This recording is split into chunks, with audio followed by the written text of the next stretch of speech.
हमरा पबड़ी उताए हो विश्वास करेली।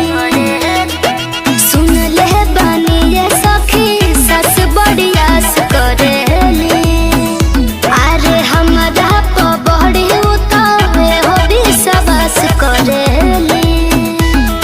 छोटे छोटे देवर बाड़े छोट भी ननद चमक ससुर जी के हमरा दुआर आगे माई आगे माही पातर पातर पियाबा के डाँड लाचाकार।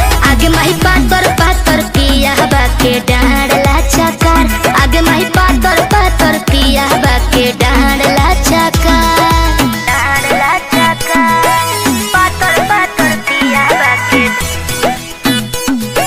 डाँड लाचाकार।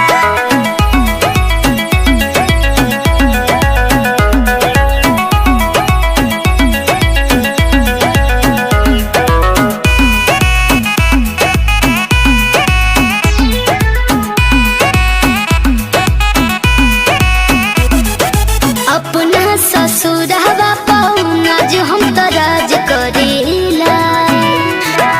अपना बोल मुआ पौ सोरह साज बाज करीला। एहो अपना ससुरवा पौना जो हम तो राज करीला। अरे अपना बोल मुआ पौ सोरह साज बाज करीला।